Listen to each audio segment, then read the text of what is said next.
Tiago capítulo 4, do verso 1 até o verso 10.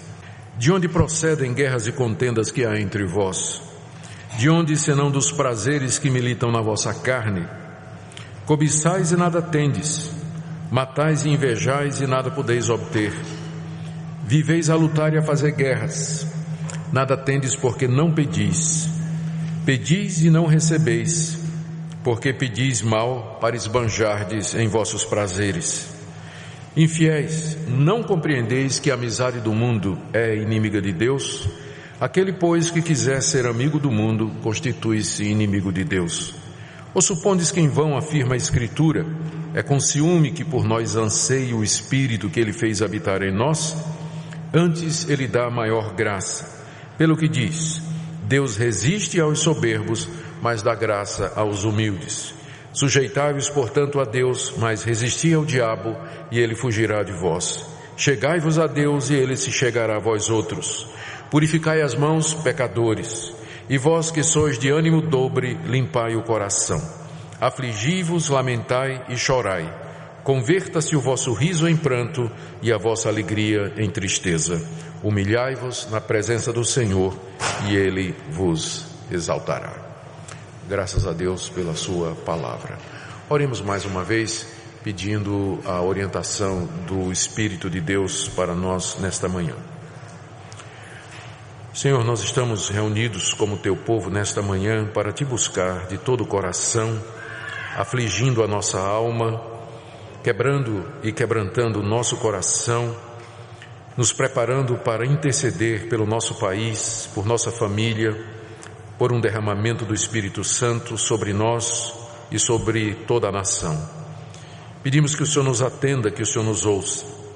E agora, quando nos debruçamos sobre Tua Palavra e sobre o que ela nos ensina, pedimos que nos conduza a ouvir-Te, que a Tua voz seja perceptível ao nosso coração, à nossa mente, e que ao Te escutarmos, nós possamos Te obedecer. Consola-nos, conforta-nos, guia-nos, instrui-nos, ó Deus, fala ao nosso coração. É o que pedimos em nome de Jesus. Amém. Meu objetivo, irmãos, nesta manhã, é falar de um dos maiores inimigos que nós podemos encontrar durante a nossa peregrinação aqui nesse mundo, um dos maiores inimigos da nossa vida de oração. Nós temos visto nos domingos anteriores que a oração é um dever que Deus nos deu. Mais do que um dever, é um prazer, é um deleite tirarmos tempo para a comunhão com o nosso Deus, buscarmos o nosso Deus através da oração, da súplica, das ações de graças. Vimos também que o nosso Deus nos convida a orarmos sem cessar, ou seja, que todo o nosso tempo seja gasto ou seja empregado nas atividades do dia a dia, seja empregados nas atividades mais relacionadas com o reino de Deus, as questões relacionadas com a igreja. A todo tempo, em todas as ocasiões, nós devíamos ter uma atitude de oração, um espírito de oração, em comunhão constante com Deus. Vimos também que há diversos tipos de oração. Nós podemos orar sozinhos, em secreto, podemos orar em grupos com os irmãos, como nós faremos hoje.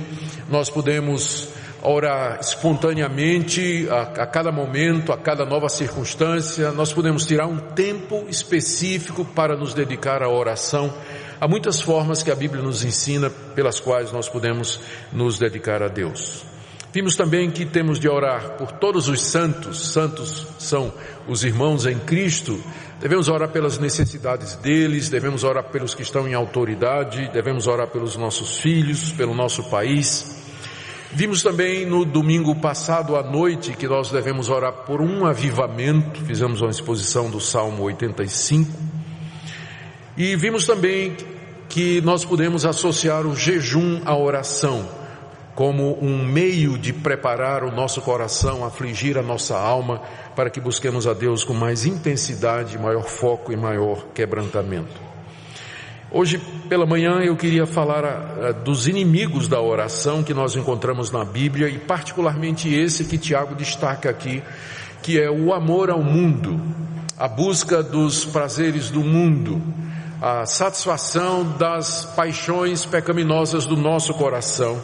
Estas coisas claramente são colocadas aqui como um empecilho à vida de oração. O que eu quero dizer é que para que nós mantenhamos uma vida de oração constante, espírito de oração, durante todo o dia, é necessário que nós não entristeçamos o Espírito de Deus, é necessário que nós não entristeçamos a nosso Deus e que nossa comunhão com Ele seja inquebrantável. E isso só é possível quando nós damos a Ele o primeiro lugar na nossa vida, quando nós priorizamos a Deus e as coisas de Deus. Vindo de lá para cá, se nós dermos o primeiro lugar às coisas desse mundo, as coisas que pertencem a esse mundo caído, então nós perderemos esse espírito de oração. Nós não teremos vontade de orar, ou então o faremos da maneira errada. Aqui, quando eu usei o termo mundanismo, ou amor ao mundo, que nós queremos definir aqui como sendo o apego às coisas desse mundo, aos desejos que nem sempre são corretos, e que às vezes se tornam a prioridade da nossa vida. Eu creio que à medida que formos explicando o texto, exatamente o que se quer dizer com o mundanismo vai ficar claro diante de nós. Aqui nesse texto que eu li, Tiago está exortando aos irmãos a uma vida de oração e de comunhão com Deus, e nos alertando contra esse amor ao mundo, que acaba sendo um obstáculo a esse espírito de oração. Ele está fazendo isso porque no capítulo anterior ele denunciou os conflitos que estavam existindo nas igrejas aos quais ele está mandando essa carta, entre as pessoas que queriam disputar posições de destaque na igreja.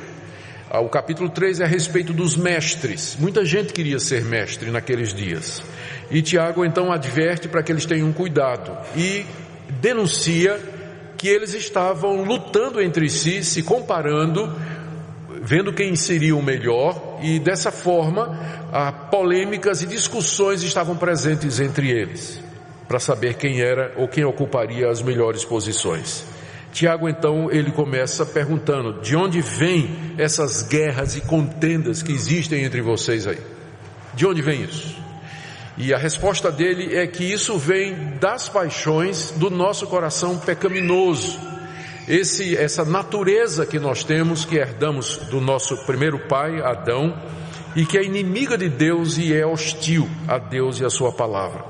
Em seguida, Tiago expõe quais são os efeitos de nós deixarmos que essas paixões nos dominem. Ele fala de várias consequências e entre elas está a vida de oração. Ela é afetada diretamente por isso. Tiago, depois de expor os efeitos negativos do mundanismo na vida de oração, ele fala de que maneira nós podemos voltar a ter essa comunhão preciosa com Deus, que é o que nós de fato queremos. Ele vai falar da graça de Deus que é dada àqueles que se humilham, e ele termina com exortações práticas para que nós nos humilhemos diante de Deus, nós nos arrependamos e buscamos a Deus com a promessa de que Deus vai se chegar a nós, Deus vai ouvir as nossas orações e Ele vai nos exaltar. A passagem é uma passagem de exortação, mas também é uma passagem de instrução e de encorajamento, para que nós busquemos sempre preservar essa atitude de oração, esse espírito de oração que nos é dado por Deus aqui nesse mundo e que é motivo de deleite e de muita alegria. Vamos então para a exposição do texto. Em primeiro lugar, Tiago identifica a origem dos conflitos que estava havendo na igreja como sendo o nosso coração pecaminoso. Ele faz a pergunta no verso 1: de onde procedem as guerras e contendas que há entre vós? Ele, com essa pergunta, leva os crentes a olhar para si, se examinar e responder a isso. Por que é que eu entro em conflito com os meus irmãos? Por que é que eu me envolvo em discussões, em brigas e polêmicas com as pessoas ao meu redor, na minha família, na minha igreja, em todo lugar? Qual a origem disso? Se eu professo que eu sou crente em Jesus Cristo, se eu digo que Deus é o Deus da paz, que já se reconciliou comigo através do Evangelho, se o Evangelho é a mensagem da reconciliação, por que é que eu vivo em guerra? De onde procede isso? E a resposta que Tiago dá à própria pergunta que ele faz, e que é a resposta que ele queria que os crentes dessem, é essa daqui, na segunda metade do verso 1. De onde procedem estas guerras, senão dos prazeres que militam na vossa carne? Os prazeres que militam na vossa carne. Carne aqui é a nossa natureza carnal, pecaminosa e corrompida.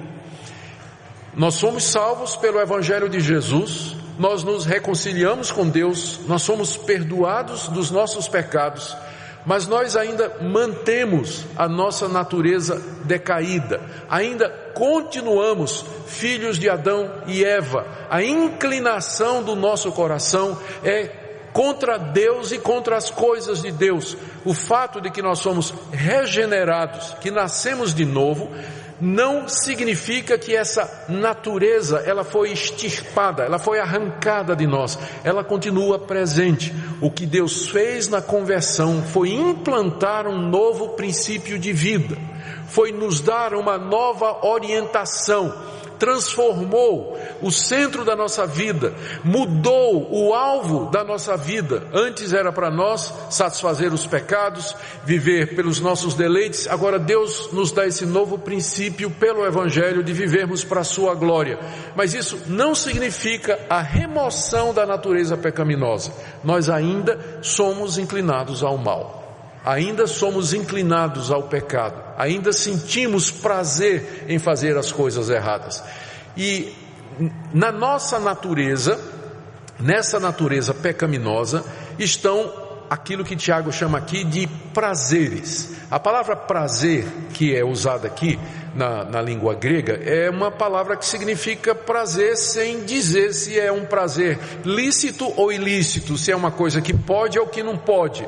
Mas essa palavra, sempre que ela aparece na Bíblia, ela é usada de maneira negativa. Quando ele fala dos prazeres, é sempre os prazeres proibidos, aquelas paixões e aqueles desejos que implicam, se satisfeitos, em alguma coisa contra a vontade de Deus.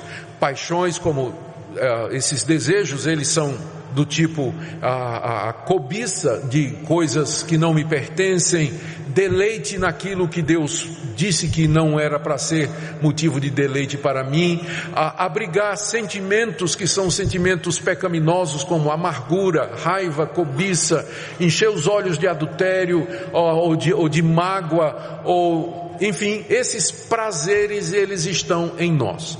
E Tiago usa uma palavra aqui que eu queria chamar a sua atenção para ela. Ele diz que esses prazeres militam na nossa carne. A palavra ou o verbo que Tiago está usando aqui, ele tirou da linguagem militar, não é?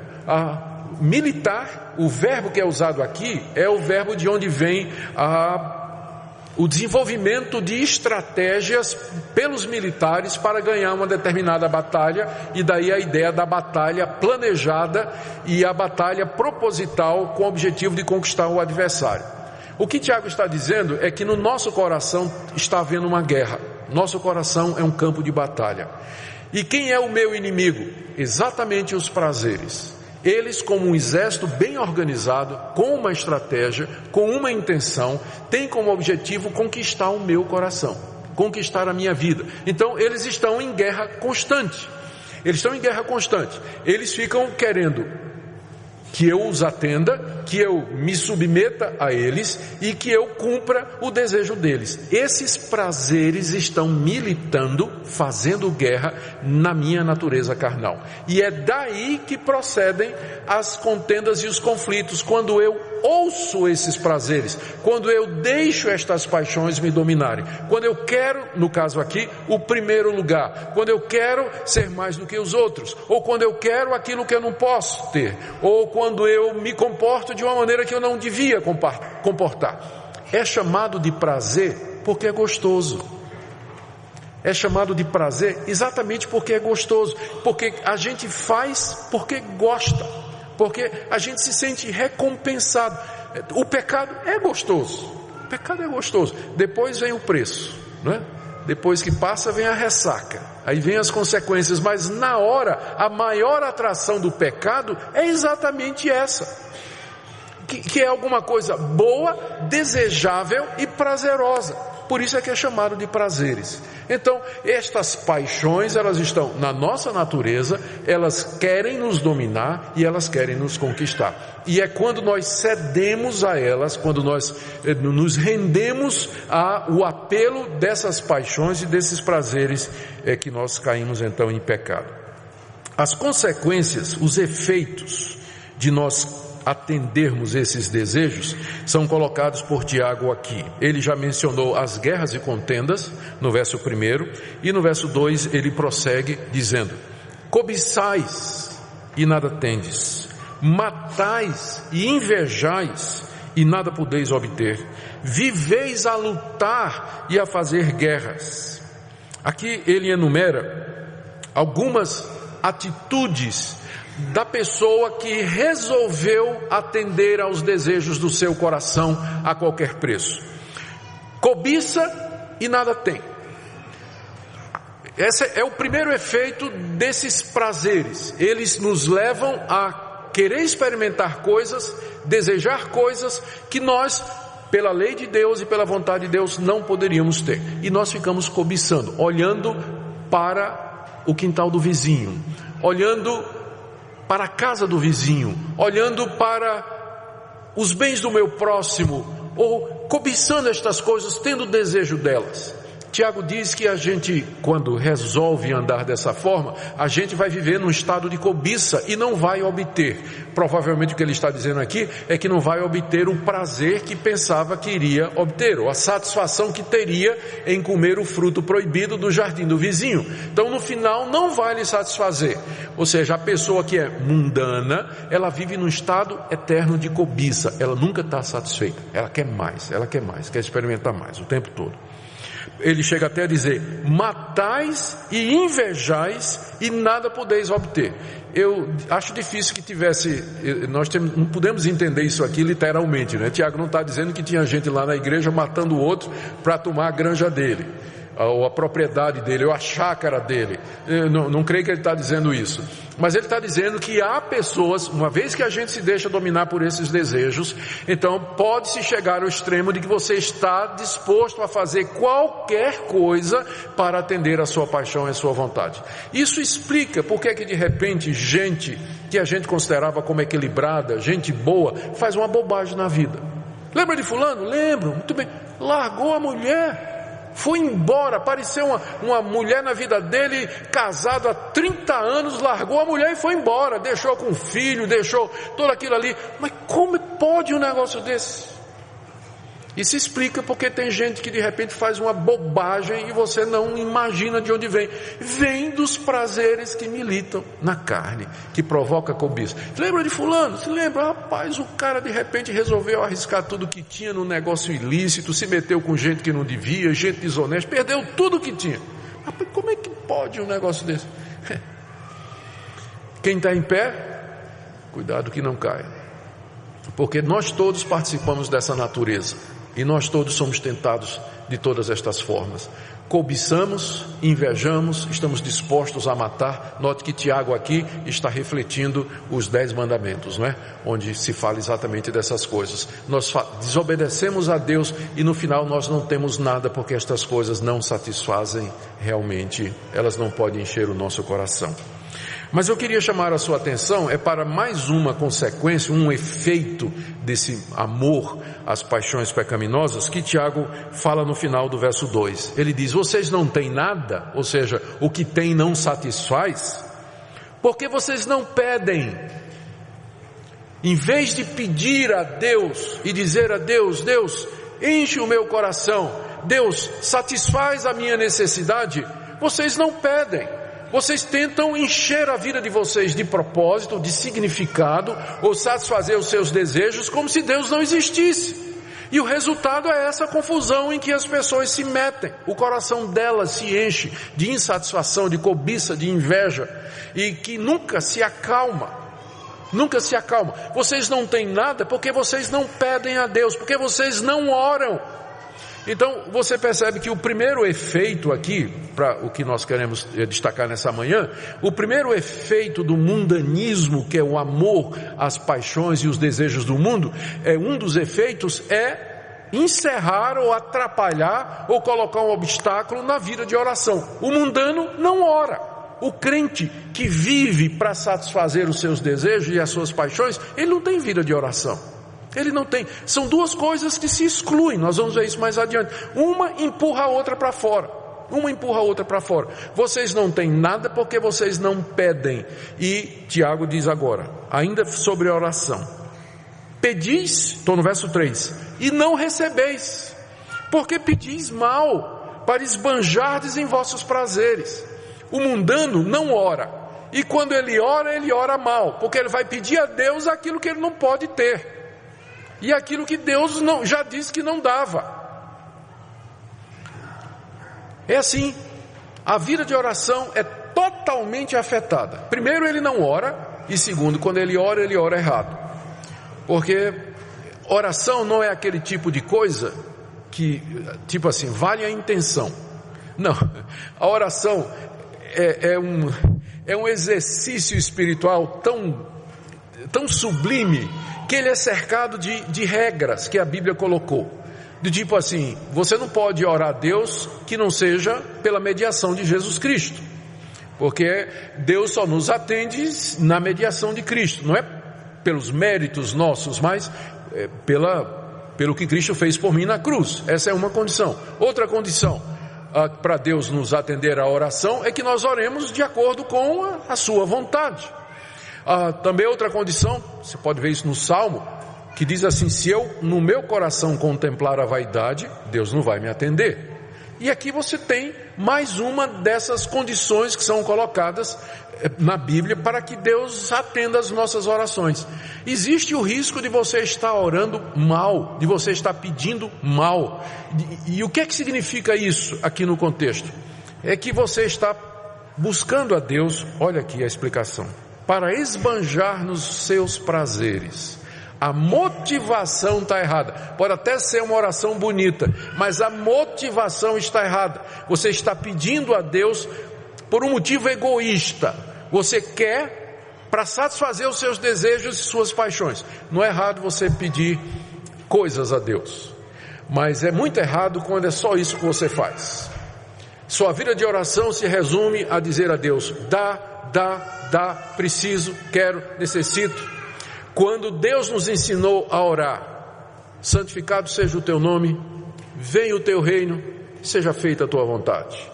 Quando Deus nos coloca como prioridade na oração a busca do reino dele, da glória dele e do avanço do reino de Cristo aqui nesse mundo, a necessidade de outros, nós vimos, uma das mensagens que nós vimos recentemente, foi exatamente isso, que nós temos que orar por todos os santos, ou seja, orar pelos outros, interceder pelos outros. O mundano só ora por ele. Qual foi a última vez que você intercedeu por alguém? Qual foi a última vez que você gastou tempo diante de Deus pedindo pela necessidade de outras pessoas? Olhe para as suas orações. Em que é que elas se resumem? Deus, eu preciso disso. Deus, eu preciso daquilo. Deus, me dá isso. Deus, me dá aquilo. E às vezes você fica preocupado, perguntando por que Deus não responde. E nós vamos ver hoje à noite a respeito da importunação, qual é a diferença entre você importunar a Deus e Deus se demorar a responder, e o fato é que Deus não vai responder porque você está orando mal. Então o mundanismo, ele quando não impede as nossas orações, ele prejudica, porque ele nos ensina, aliás, porque ele nos leva a orar de maneira errada, não da maneira errada, mas com a intenção errada. No verso 4, Tiago explica isso melhor. Por que Deus não vai atender quando eu estou pedindo a Ele coisas que são para a satisfação dos meus desejos egoístas? A resposta é que esse seu amor ao mundo, essa é uma atitude mundana, esse seu amor a estas coisas que você coloca como sendo o primeiro lugar na sua vida e que tomam o lugar de Deus, essa sua atitude de apego e de busca destas coisas coloca você em confronto direto com Deus. Verso 4, infiéis. Porque alguém pode ter, ele está respondendo a seguinte pergunta aqui, provavelmente: mas por que Deus não responde esse tipo de oração? Não posso ficar pedindo essas coisas? Olha a resposta de Tiago: infiéis, não compreendeis que a amizade do mundo é inimiga de Deus? Aquele que quiser ser amigo do mundo se constitui inimigo de Deus. Essa é a razão pela qual Deus não vai responder. Porque você está traindo Deus com o inimigo dele. Uma mulher trair o marido já é ruim. Ou o marido trair uma mulher, a mulher também é ruim do mesmo jeito. Vamos pensar aqui. A mulher trair o marido já é ruim. Agora imagine a mulher trair o marido com o inimigo do marido. É duplamente pior, né? Se é que pode ter isso, né? Ela trai o marido com o inimigo do marido. É aqui o que Tiago está dizendo. Vocês não estão... a palavra infiéis significa adúlteros no original. E foi traduzido como infiéis aqui. Mas no original é a mesma palavra para descrever adultério em outras partes da Bíblia. Por que o amor ao mundo é chamado de adultério? Porque eu sou casado com Deus. A igreja é a noiva de Cristo. Jesus é o cabeça da igreja. Ele está para a igreja assim como o marido está para a mulher. Nós temos uma aliança com Deus semelhante à aliança do casamento. Eu disse um dia que Deus seria o meu Deus e que eu seria o filho dele.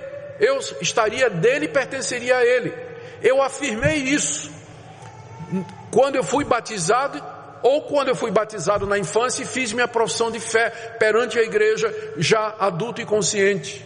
Você professou isso no dia que você se tornou membro da igreja. Publicamente você assumiu votos, você fez compromissos, você assumiu a condição de ser alguém que pertence a Deus. Agora, você vira as costas para Deus e começa a flertar com o mundo. O mundo é inimigo de Deus. O mundo aqui não é a natureza bela que Deus criou, não? Mas é a maneira de viver das pessoas que não amam a Deus e que são inimigas de Deus. É a maneira pela qual elas se divertem, elas vivem, fazem as coisas, as motivações e emoções do seu coração. É isso que a gente chama de mundo. Então, na hora que você ama o mundo, que você quer os prazeres do mundo, você está traindo Deus. E Deus é inimigo do mundo, e o mundo é inimigo de Deus. E o resultado é que esse apego às coisas do mundo coloca você em inimizade contra Deus. Final do verso 4. Aquele que quiser ser amigo do mundo se constitui inimigo de Deus. Por isso que Deus não vai atender às orações de quem está sendo infiel para com ele, traindo-o com o seu inimigo, que é o mundo. Essa é a razão pela qual vocês pedem e não recebem. Vocês pedem e não recebem, por causa desse flerte e dessa traição que é cometida quando há essa paixão pelas coisas do mundo. Aqui no verso 5, Tiago ainda está continuando o mesmo pensamento. Ele cita aqui alguma passagem do Antigo Testamento que nós não sabemos exatamente qual era, porque não tem nada no Antigo Testamento igual assim, na ipsis literis, ao que Tiago está dizendo aqui. Mas ele diz que está citando a Bíblia. Ele diz assim: ou supondes que em vão afirma a Escritura. Na época de Tiago, a Escritura era o Antigo Testamento. Então, em algum lugar no Antigo Testamento, Tiago encontrou isso aqui: é com ciúme que por nós anseia o Espírito que ele fez habitar em nós. Tiago pergunta: vocês acham que isso está na Bíblia em vão? E aí nós vamos ler o texto e a gente fica meio sem saber o que é que Tiago quer dizer com isso aqui. Até porque no verso 6 vem essa expressão: antes, ou seja, ao contrário disso, Deus dá uma graça maior. E aí a confusão fica grande.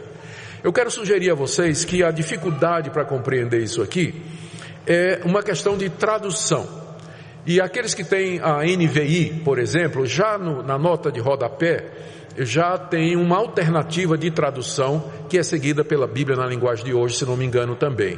O que acontece é que literalmente o que Tiago escreveu foi isso aqui: É com ciúme que anseia o Espírito que Ele fez habitar em nós. Essa expressão por nós, ela não está no original. Isso foi a interpretação do nosso tradutor. E o resultado, o que é que aconteceu? Eles traduziram essa passagem como se estivesse dizendo que Deus, que o Espírito Santo que Deus fez habitar em nós, fica com ciúmes de nós quando nós estamos amando o mundo. Então, é possível essa tradução? É possível, mas ela vai deixar o verso 6 sem sentido. Antes, ele dá maior graça. Como antes? Antes de quê?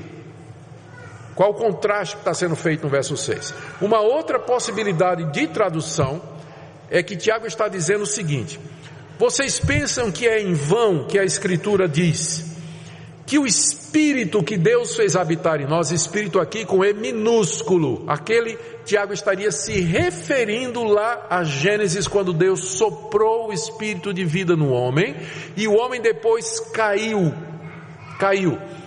e esse Espírito que agora está caído, ele tem ciúmes, zelos, paixões. Então a tradução poderia ser essa: vocês acham que é em vão que a Bíblia diz que o Espírito que Deus colocou em nós, ele depois da queda tem paixões violentas e desejos fortes? Como se Tiago estivesse dizendo: vocês estão menosprezando, ou vocês estão esquecendo o que é que a Bíblia diz a respeito do coração de vocês.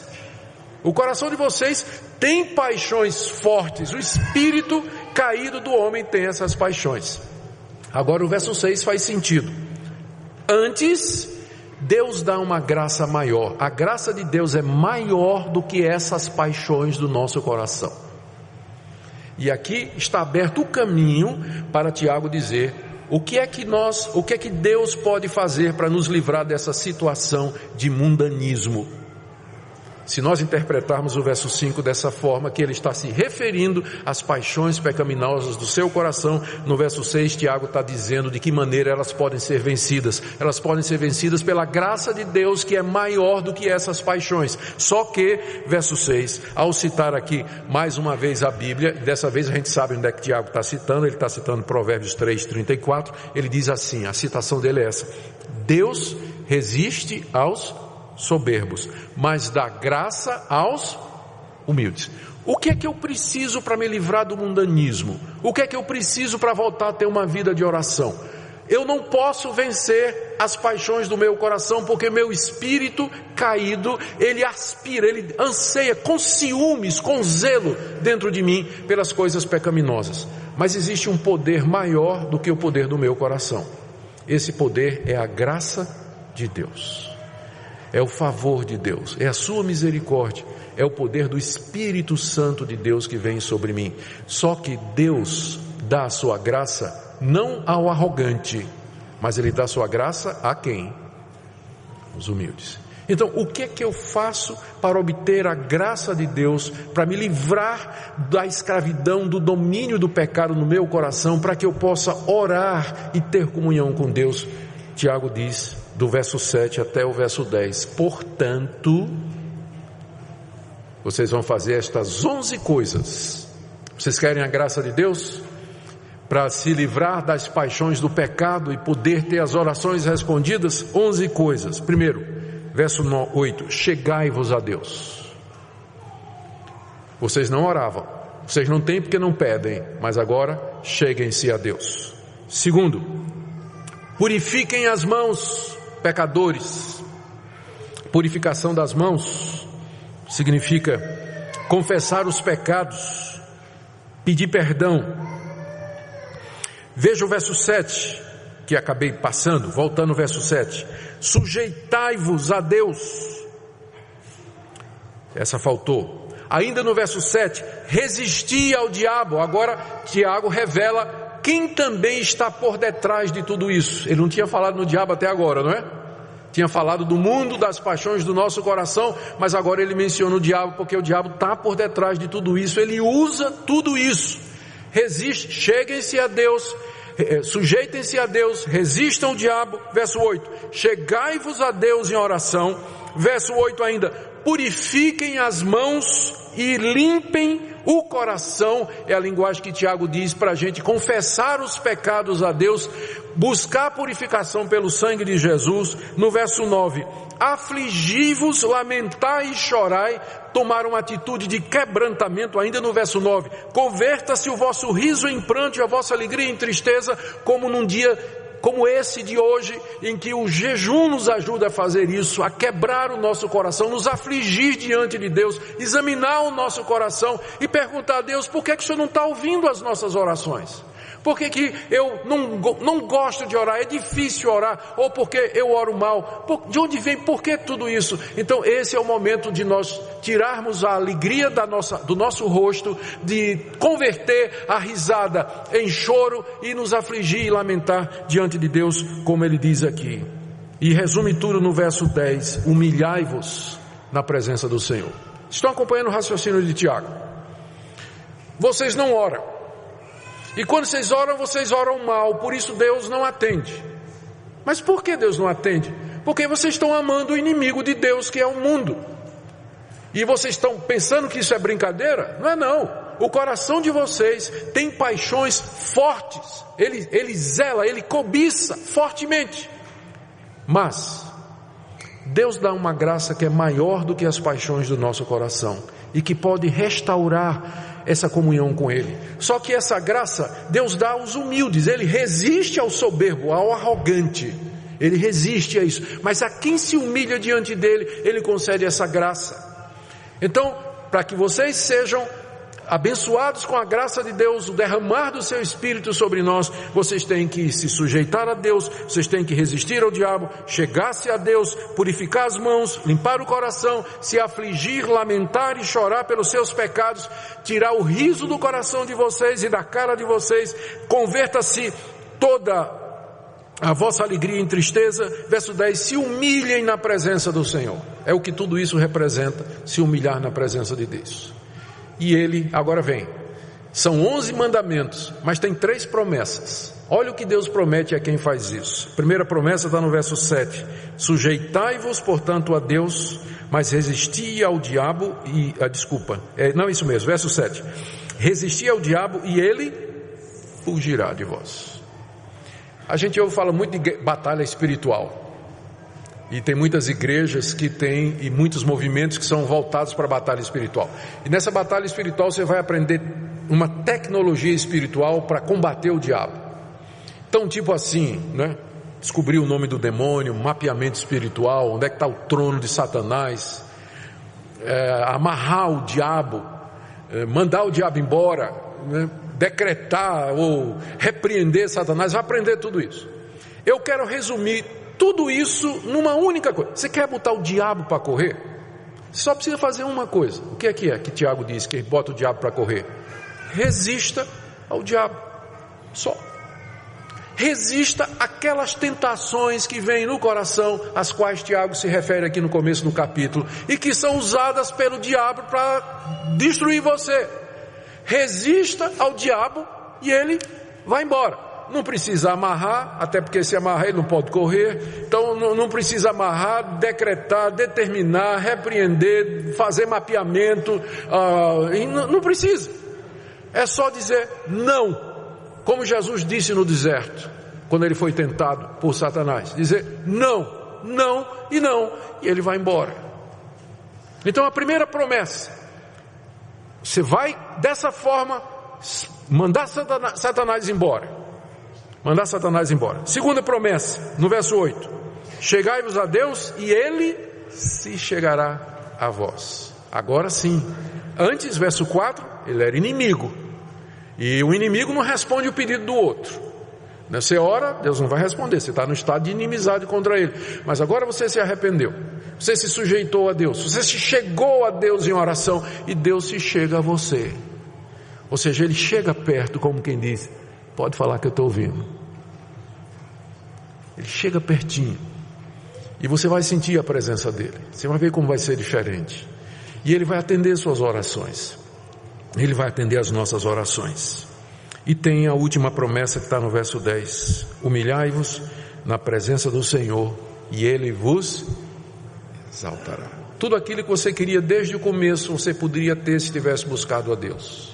Se você tivesse humilhado diante dele. Se você tivesse quebrantado o seu coração diante dele. Se você tivesse procurado a graça e a misericórdia de Deus, ele se chegaria a você, ele exaltaria você, responderia às suas orações, os seus desejos, se nós tão somente fizermos isso. Querido, nós estamos aqui hoje com esse propósito de nos humilhar diante de Deus, de clamarmos a Ele, colocar nossa vida em ordem diante dEle. Tire o dia de hoje para fazer isso que Tiago está recomendando aqui, para limpar as mãos, limpar o coração, limpar a sua consciência, colocar a vida em ordem diante de Deus, se quebrar diante dEle e dizer: Deus, o que é que está errado na minha vida? O que é que eu preciso mudar? O que é que precisa ser transformado em mim? Qualquer coisa que o Senhor disser, eu estou disposto a fazer. Tenho que romper um relacionamento, eu vou fazer. Tenho que devolver isso, eu vou devolver. Tenho que parar de fazer isso, eu vou parar. Eu tenho que seguir esse caminho, eu vou seguir. Porque tua graça é melhor que a vida. Tu dás uma graça maior àqueles que são teus. Que essa seja, irmãos, a decisão e o propósito do nosso coração nessa manhã. E que o nosso Deus, conforme a sua promessa, se chegue a nós e nos exalte. E que Satanás corra, fuja diante do exército de Deus, diante do seu povo, que em oração procura e obtém o favor do Altíssimo. Fiquemos em pé e oremos nesse instante, irmãos. Senhor, nós queremos pedir que o Senhor se chegue a nós, que o Senhor venha pelo Espírito Santo bem pertinho de nós. A tua presença santa vai revelar a impureza do nosso coração. A tua presença amorosa vai revelar o ódio do nosso coração. Mas nós te amamos e te queremos acima dos prazeres mundanos. Por isso nós pedimos ao Senhor: ouve-nos no dia de hoje. Escuta todo aquele que nesse dia se humilhar diante de ti. Tu conheces o soberbo de longe. Quebranta os corações, ó Deus, e nos humilha como igreja e como indivíduos na tua presença. É o que nós te pedimos em nome de Jesus.